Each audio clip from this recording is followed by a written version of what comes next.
Hi mga karat, samahan niyo kong bumili ng lulutuing ulam sa grocery. Ito nga mga alas 4 ng hapon to, naglalakad tayo papunta sa may West Zone. Bibili tayo ng baboy. Yan, habang lalakad, ang daming tao. Hindi na ganun kainit mga karat kasi pa winter na ngayon. Habang lalakad ako, yun nga may nakita ako nag-ulam ang pogi nung isa. Yan. Iniisip ko ano yung lulutuin ko nitong that time. Alam ko na yung bibilin ko pero hindi ko pa alam yung lulutuin ko. Ang alam ko lang basta baboy ang bibilin ko. So ayan, marami nga pala dito mga karat, mga grocery, tabi-tabi. Isa na yung Biba. Sa unahan ng Biba merong Almadina.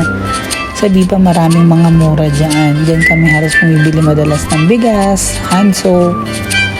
Iba-iba din, syempre may mga mura, may mga hal, depende. Tapos, yan, medyo dun pa sa unahan kasi yung pupuntahan natin, bibilahan natin ng baboy. Dito mga karat, yung mga bilihan ng mga halal, ay mga pork. Ito mga tagusya, may mga section lang siya. Syempre, Muslim country pa rin to. Kailangan, hindi pa rin talaga lantaran yung pagbibenta nila ng baboy. So, yun yung pupuntahan natin, yun sa may West Zone. Doon ako palagi nabili ng baboy pag magluluto. Before may binibilang kami pero nagsarado na yung mga buto-buto. Ayan, sabi ko, grocery ay ulam yung bibilin ko.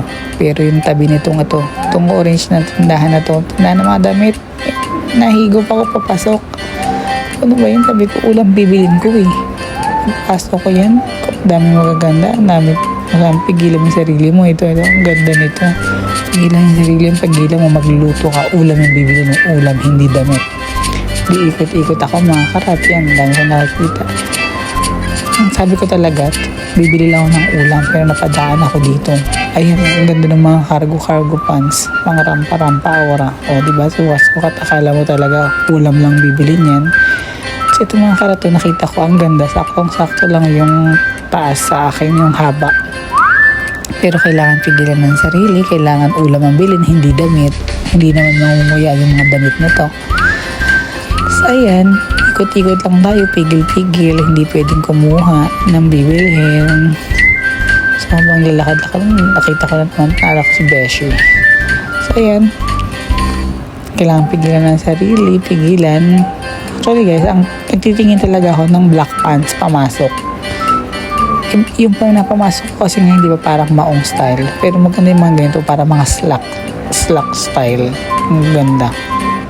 Meron naman akong slack style, kaya lang medyo maliit sa akin. O diba, yan na, ito na talaga tayo pumunta sa may West Zone. Yan, sabi ko sa inyo mga karto, ang daming claw machine dito. Tapos ito na nga, ako sa West Zone, hindi tayo nagpabulod doon sa New Camp. Kuha tayo ng basket para kunyari maraming bibilin. Tingin-tingin ako dito ng Milo, magkano yung Milo. Kasi nung nakarami nabili ako, 8 lang. Ngayon 12 na. Ang bilis nagtaas. Tingnan nyo yan. Titingin-tingin pa ako. Tingin ako dito ng mga chichirya.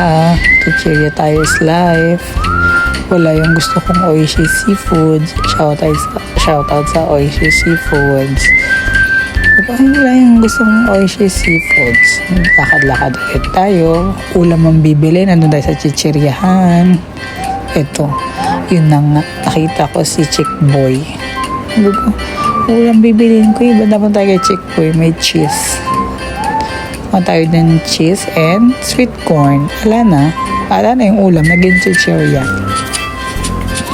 Tapos yan nga. Lakad-lakad tayo pumunta dun sa may section ng babuyan. Yan.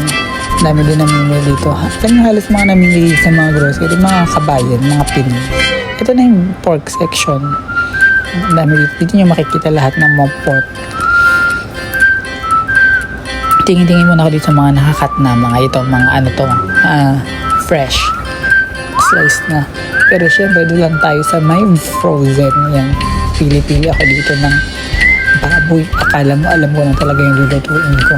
Hindi ko pa talaga alam yung lulutuin ko that time. So, ayun. Titingin tayo ng malaman na medyo mura. Puro frozen yung karne dito mga kat. Pero, okay din naman yung may quality din naman. Pero, Yun na, syempre, frozen pa rin. Iba pa rin talaga yung mga karnes dyan sa atin sa Pinas. So, yan, pili-pili ako. Tapos may kasabayan ako namimili, si kuya din. So, halong mo kung hanggang gusto mo hanggang ilalim, carry lang. So, yun na nga yung napili ko. Siguro ano to, around 20, 21, or 22, gano'n. Yung kuya, pa-chop. Cubes ka ako. Ginawang pang minudo ni kuya yung ano. Wala na, nahiwa na. Anong gagawin ko? Nalulutuin ko, gigis ako.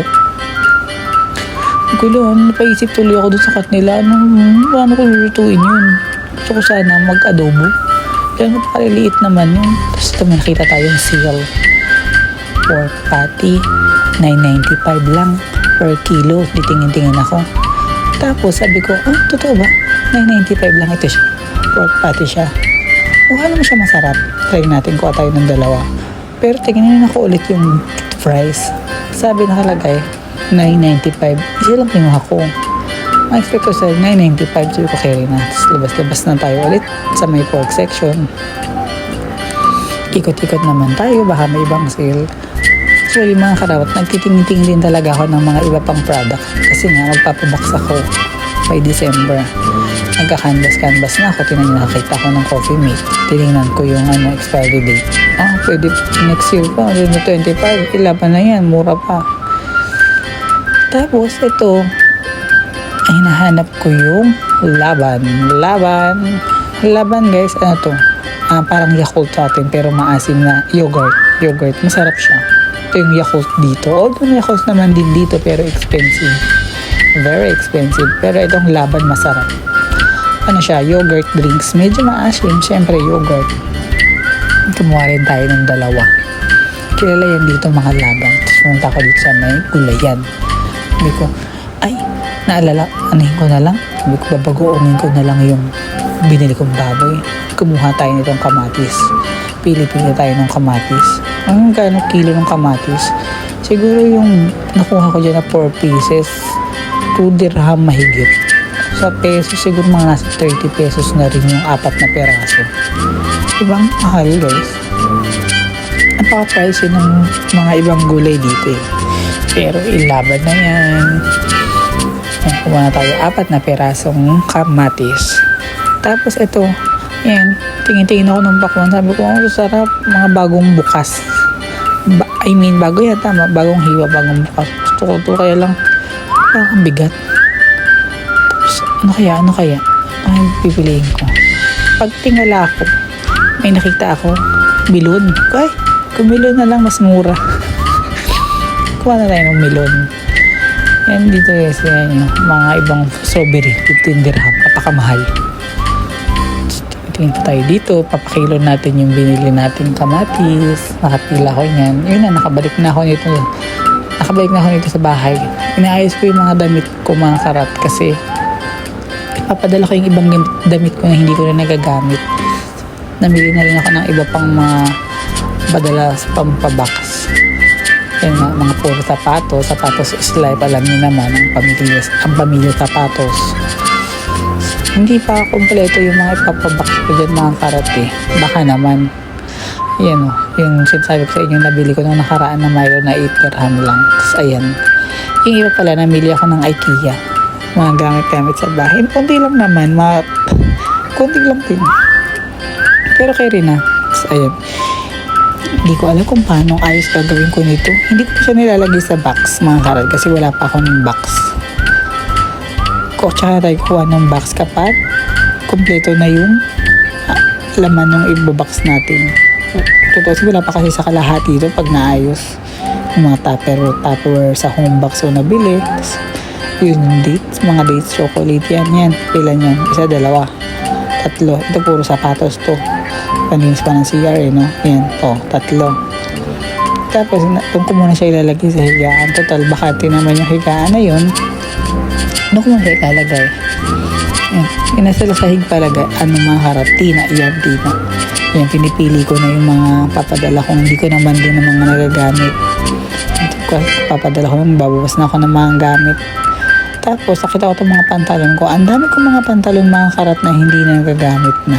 Yan, puro pantalon. Kasi nga, mostly dito, mga pamasok ganito. mga maong-maong, mga jeans na itim, ganyan mostly. Bihira talaga yung slack. Ay, mga slack naman more on mga kitchen chef. Ayan, ayos-ayos tayo. At tayo na. Ako na lang ata mag-isa nito sa bahay. Ayan, ang dami ko pang gagawin. Hindi ba pala si Ate Denise, yung ferromate niya na. Tapos, ganyan ang gagawin ko. Ayan, sabi ko, ito yung ganun dito pang apply. Diba, maganda naman lahat. Parang hindi mo nalang papadala. Siyempre, papadala pa rin natin kahit maganda. Tapos, ayun, dami ko na napipili. Yung mga gagamitin ko, siyempre, ito sabi ko kung ipapadala. Tapos yung mga hindi ko yung nagagamit, yun, papadala na. Ayan, marami. Ayan, ang dami. Hindi na nagagamit, Tagal ko na lang dito, 2 years. Ang dala ko dito, dumating ako, parang isang maleta lang, saka maliit na hand carry yung maleta.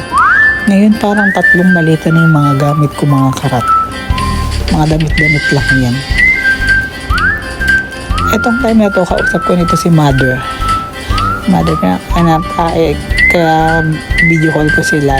Kaya kamusta ko, ganyan nga sabi ko, day off ako, ganyan. Yun na nag-ayos ako ng mga damit na mga ipapadala.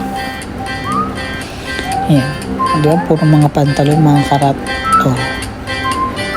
Kagigising ko lang nito. Hindi. Hapon na to yun. Nakabili na ako ng ano. Yun lang. Bye-bye.